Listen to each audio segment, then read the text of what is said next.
Voici une jeune femme, vous allez la voir, qui a eu froid en arrivant au pays, bien sûr. C'est cette jeune Saoudienne, Raaf Mohamed Al-Kounoun, qui a passé sa première nuit à Toronto, où elle a été accueillie, comme vous le voyez sur ces images d'hier matin, par la ministre des Affaires étrangères, Chrystia Freeland. Cette jeune femme qui avait attiré l'attention du monde entier dans une campagne Twitter après avoir fui sa famille en Thaïlande.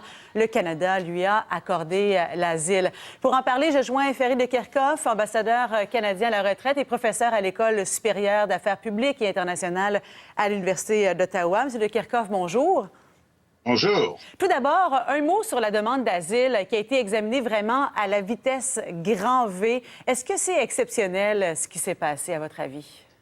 Ce n'est pas exceptionnel, mais ça paraît très exceptionnel compte tenu de la vitesse à laquelle cela a été fait. Mais si vous voulez, dans le cas d'un danger réel à une personne, on peut parfaitement, le gouvernement canadien peut parfaitement décider d'accélérer le processus. Bien des ministres ont eu recours à cette pratique. Je sais que M. Axworthy, quand il était mon ministre, était particulièrement soucieux, notamment de ce qui se passait pour les femmes au Pakistan. Donc, si vous voulez, cette dimension de la part d'un gouvernement très féministe, c'est tout à fait normal, mais c'est une vision très accélérée qui pourrait entraîner d'autres demandes, et c'est peut-être ça l'une des questions qui se posent. À l'avenir, est-ce que tout le monde, toutes les femmes en danger vont se servir des médias sociaux? Cela dit, la procédure appliquée a été respectée et elle est tout à fait normale. Évidemment, le fait que la ministre se rende elle-même pour accueillir Mlle Al-Kounoun, c'est évident, très très politique, et c'est évident un petit coup de pied de nez envers l'Arabie saoudite, ça c'est clair. Et vous pensez que ça pourrait créer un précédent, ce qui s'est passé, donc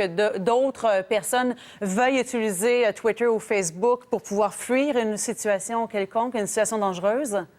Écoutez, nous vivons dans des situations tout à fait différentes où les médias sociaux nous dominent totalement, et je n'exclus absolument pas que d'autres le font. C'est peut-être d'ailleurs ce qui a fait un peu hésiter la ministre des Affaires étrangères d'Australie, qui eux ont une politique peut-être un peu moins ouverte et moins accueillante parce qu'ils ont des problèmes dans leur région qui sont plus grands que les nôtres. Mais c'est fort probable qu'à l'avenir, vous aurez d'autres cas.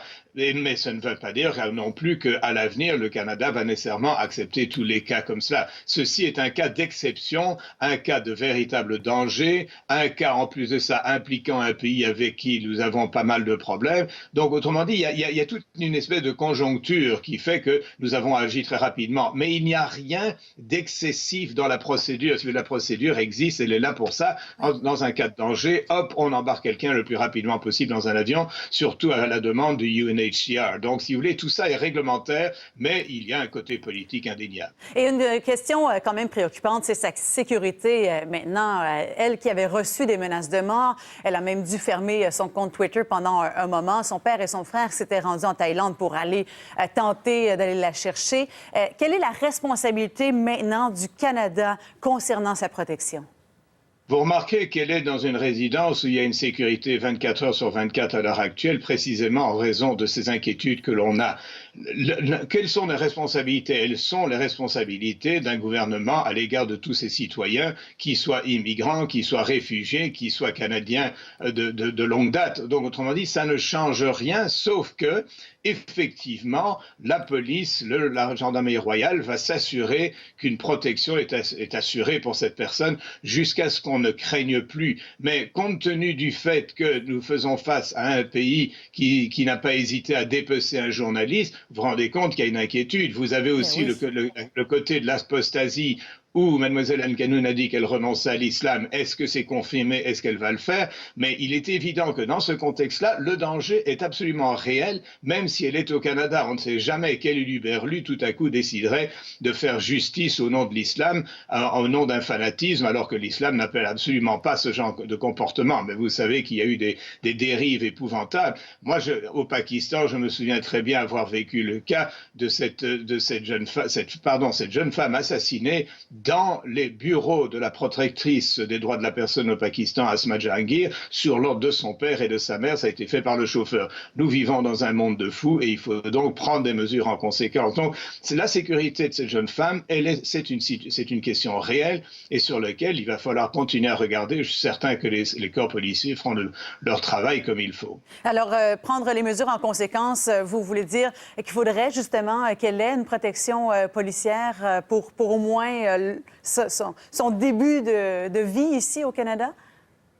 Écoutez, comme je le dis, elle est déjà dans une résidence où la protection et la sécurité est assurée 24 heures sur 24, et je crois qu'on va faire en sorte de surveiller effectivement. D'un autre côté, il faut garder la liberté de cette personne-là, mais je suis certain que les tables d'écoute seront en marche pour s'assurer que l'on puisse déceler des actes criminels. Mais rien n'est garanti à 100%, mais je suis certain qu'on va veiller sur elle parce que nous sommes inquiets à cause de la situation qui est créée. Ça, c'est indéniable. Donc, il va y avoir une surveillance, laquelle je ne sais pas parce que je ne suis pas dans ce domaine-là, mais c'est certain qu'il y aura une surveillance qui sera assurée. Et en terminant, M. de Kerkhove, est-ce que vous êtes préoccupé par l'impact de cette décision du Canada concernant les relations avec l'Arabie saoudite?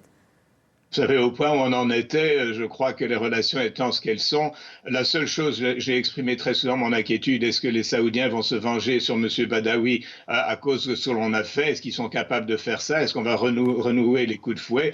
Je m'excuse, mais avec ce qui se passe en Arabie saoudite et Mohammed Ben Salman, je n'exclus aucune possibilité. Mais je crois que d'un autre côté, l'affaire Khashoggi a suffisamment fait de tort au régime saoudien pour que peut-être que la mort de M. Khashoggi permette peut-être une meilleure réaction. Mais je ne peux assurer de rien. Je ne peux rien vous garantir parce que nous faisons face à un pays qui a pris des mesures tellement dilatoires à notre égard que, vous savez, tout est possible. Mais cela dit, les contrats continuent en ce qui concerne les blindés, donc tout n'est pas terminé. Ce qu'il faudrait, c'est que ça se termine rapidement et que l'on retrouve des relations normales avec l'Arabie saoudite, mais ça va prendre autant de temps que ça prend pour l'Arabie saoudite de se calmer avec le Qatar, auquel ils ont imposé un blocus avec 3 autres pays. Donc, si vous voulez, la situation internationale avec l'Arabie saoudite n'est pas bonne et ce n'est pas cette affaire qui va changer ça profondément, mais c'est un autre pied de nez que nous avons asséné à l'Arabie saoudite et ils ne seront certainement pas contents pendant pas mal de temps. Eh bien, merci pour votre analyse ce matin, Ferry de Kerkhove. Merci d'avoir été avec nous.